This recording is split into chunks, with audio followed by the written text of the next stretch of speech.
Aggiornamento di calciomercato Inter, dobbiamo commentare e analizzare le parole di Simone Inzaghi che potrebbe aver preannunciato quello che può essere davvero l'ultimo colpo di mercato dell'Inter in questa estate.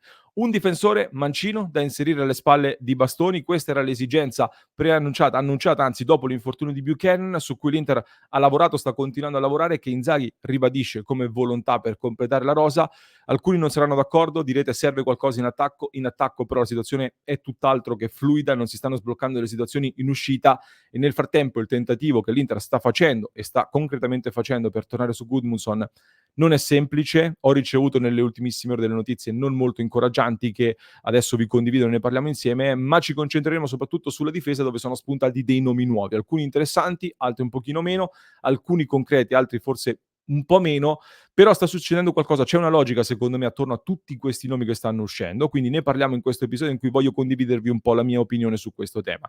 Ben ritrovati amiche e amici passioni interisti, vi invito a lasciare un mi piace se non l'avete ancora fatto, iscrivetevi al canale, mi raccomando, clic subito sul tasto iscriviti così cresciamo sempre di più e poi fate un salto in descrizione perché trovate il link per il Fanta Passione Inter 24-25. Se siete appassionati di fantacalcio, se siete interisti, ecco, non potete non partecipare al Fanta Passione Inter, siete obbligati ad entrare a far parte della nostra lega totalmente gratis, ci sono dei regali speciali per i migliori Fanta allenatori e poi ci si diverte tutti insieme, potete battermi, so che ci riuscirete, dimostratemelo allora sul Fanta Passione Inter, link in descrizione per partecipare insieme a noi. Parliamo di mercato in questo contenuto, delle dichiarazioni di Simone Inzaghi che è stato intervistato da Sky Sport e ha ribadito un qualcosa che era stato già detto più volte, però il fatto che con il passare dei giorni e delle settimane le esigenze o comunque le dichiarazioni non siano cambiate è un indizio piuttosto chiaro del fatto che l'Inter vuole un difensore mancino e Inzaghi sostanzialmente è d'accordo, perché Inzaghi dice che il mercato è ancora aperto, c'è tempo, ne stiamo parlando con la società,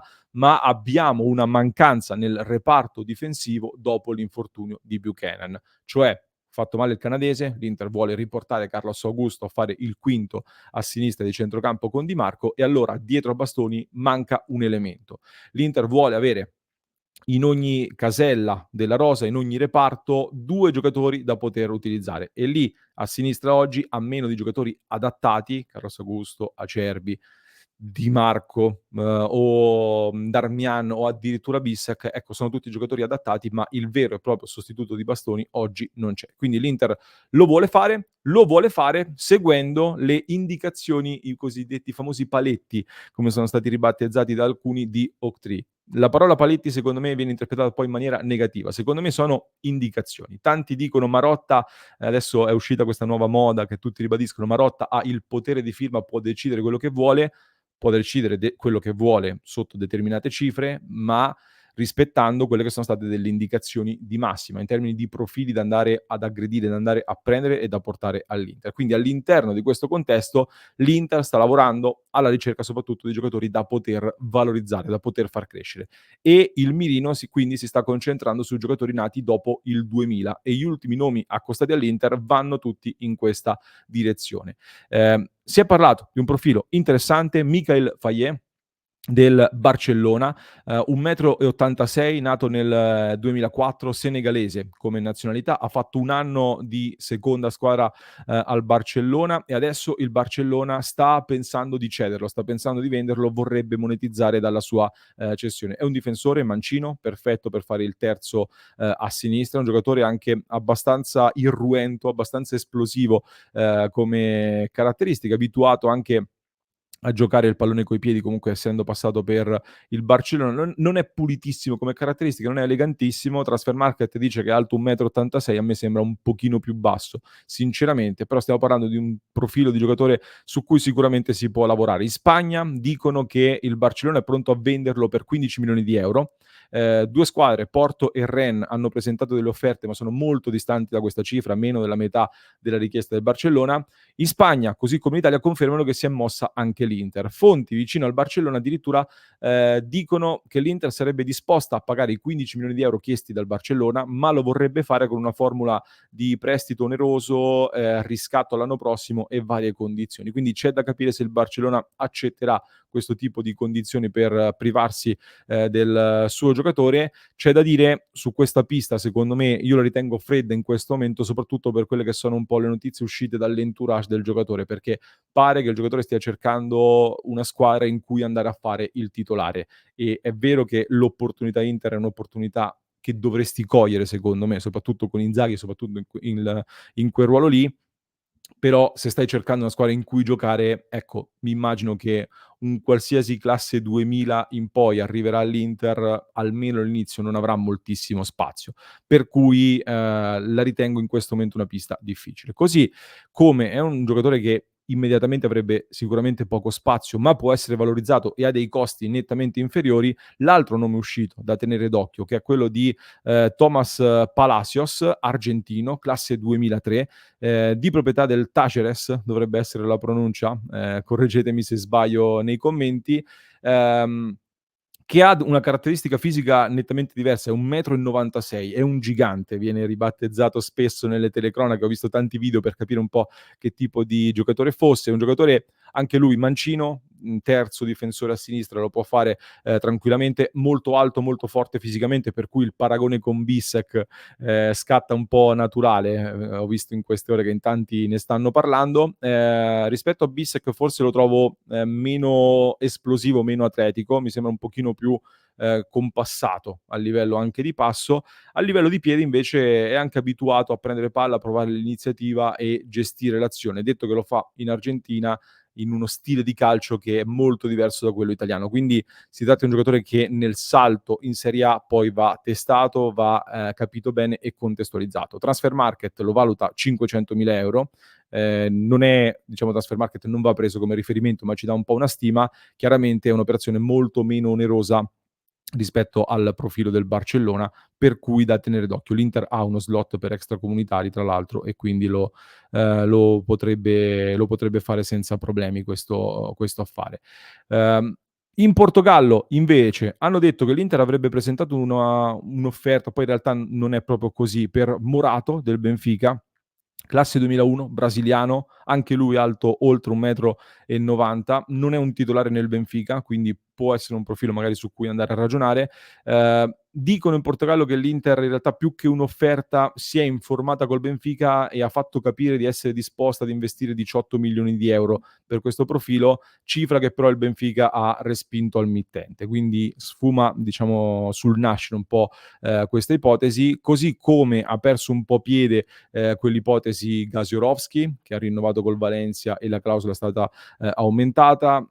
Si è sempre più complicata l'ipotesi Zezé del Nantes, si era parlato di un'offerta da 12 milioni di euro, poi 15, che è stata respinta, cifre comunque importanti. Qui faccio una piccola pausa con una mia riflessione su questo argomento e su questo tema, cioè l'Inter prima di tutto ha provato a prendere Cabal dal Verona con una formula molto vantaggiosa, con delle cifre molto contenute, perché ha provato ad inserire anche Kamaté nell'affare con un esborso quasi a zero. Poi ora ci arrivano queste notizie dall'estero di offerte per Zezé da 12-15 milioni, per Morato da addirittura 18 milioni. Io capisco che il tifoso possa essere un pochino spaesato e dire: "Ma ce li abbiamo o non ce li abbiamo questi soldi?" Ecco, secondo me in realtà i soldi per fare questo tipo di investimento oggi non ci sono, da 15 milioni, 18 milioni di euro cash. Quindi alcune notizie diranno alcuni sono inventate. In realtà, secondo me, che cosa sta succedendo? L'Inter sta sondando il mercato con più società, sta sondando il mercato, a più livelli, e più che proporre questi soldi, come viene scritto in questi quotidiani, in queste testate online, sta cercando di imbastire delle operazioni creative, cioè magari con un prestito oneroso molto basso e il riscatto l'anno prossimo. Per cui per me queste cifre che circolano sono sempre di offerte, appunto con pagamento rimandato all'anno prossimo. Quindi io me la spiego così questa cosa, ma soprattutto questa ricerca con così tanti nomi che stanno spuntando, qualcuno addirittura è tornato a parlare di Borna Sosa, che poi era all'inizio anche un'idea come quinto da prendere, potrebbe essere impiegato anche come terzo, croato all'Ajax, a me non convince molto come profilo. Si sta riparlando di una possibile riapertura con Vasquez del Genoa in queste ore, se non dovesse andare in porto l'affare Gudmundsson, in generale potrebbe riaprirsi uno spiraglio per Vasquez, dicono. Ecco, secondo me, in realtà non penso che siano nomi inventati, secondo me qualcosa di più o meno concreto c'è su più o meno tutti. L'Inter allora che cosa sta facendo? Più che individuare il giocatore che piace e andare a prenderlo, sta cercando dei profili che piacciono, ma soprattutto cercando l'occasione dal punto di vista economico e quindi l'Inter sta puntando molto all'affare sulla leva economica in questo momento. E poi, chiaramente deve essere interessante anche dal punto di vista tecnico. Sarà una scelta vincente? Magari riesci a trovare anche un profilo che poi ti esplode. Diciamo che questo va anche un po' in linea con quello che è stato il pensiero espresso dai dirigenti dell'Inter degli ultimi anni, ovvero che è più facile trovare un difensore, evidentemente, piuttosto che un attaccante, per come si stanno muovendo in questo senso. Vedremo se la scelta pagherà. Di sicuro nell'immediato, ecco, se volevi rafforzare la rosa in termini proprio di elementi a disposizione e di alternative a disposizione, di sicuro c'erano altri profili, anche a parametro zero, più pronti, su cui Inzaghi avrebbe fatto più affidamento, su cui Inzaghi si sarebbe fidato di più, che nell'immediato ti avrebbero dato un impatto maggiore e l'Inter sarebbe stata più forte. Con questi profili, secondo me, nell'immediato non sei più forte, però ti costruisci qualcosa per il futuro. Va tenuto a mente quando poi tireremo le somme per il mercato e per le ambizioni, ecco che stai rinunciando a qualcosina nel presente in ottica futura. E qui lascio a voi chiaramente poi i commenti e le opinioni. Detto del difensore, dicevo potrebbe essere l'ultimo colpo proprio perché in attacco le situazioni in attacco non si stanno sbloccando e credo che su Gudmundsson, come vi dicevo, non credo, l'Inter su Gudmundsson un tentativo effettivamente lo ha fatto, almeno di capire a che punto fosse la trattativa con la Fiorentina, almeno di capire per capire se c'è margine per poter tornare a trattare. Effettivamente dei margini ci sono, dal Genoa un interessamento nei confronti soprattutto di Arnautovic in realtà c'è. Tra l'altro qui leggo tanta ironia, io credo che il Genoa che vende Retegui si incassa 25 milioni e poi va a prendere Arnautovic a delle cifre molto contenute, se dovesse riuscire a farlo, non dico che ne esce rafforzata, ma casca in piedi e si ripaga gli altri investimenti che ha fatto negli altri reparti, per cui Arnautovic potrebbe anche fare benino secondo me lì al Genoa.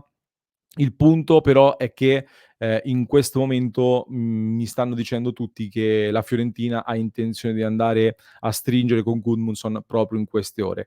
Se poi non si sblocca nel giro di qualche ora la situazione, allora rischia di diventare un intrigo e più si dilatano le trattative, più ci sono margini per dei colpi di scena.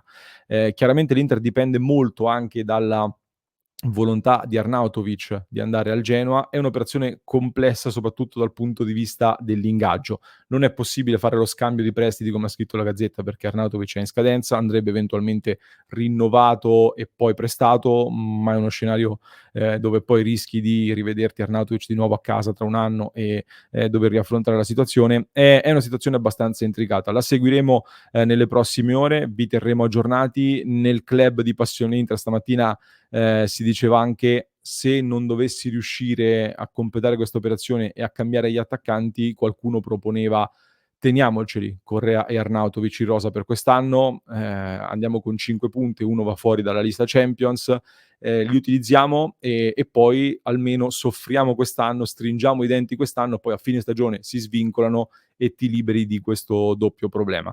Chiaramente in questo momento stai pagando il fatto di aver puntato su Arnautovic l'anno scorso, ci si aspettava di più, ha deluso dal punto di vista fisico e non solo. Oggi te lo ritrovi qui, se non riesci a sbloccarlo si dice: "Teniamocelo in rosa, facciamo l'anno, con loro 2 o uno dei 2" e poi si svincola al termine di questa stagione. Fatemi sapere cosa ne pensate, ne riparleremo nelle prossime ore, in un appuntamento in diretta alle 19:30 leggerò i vostri commenti.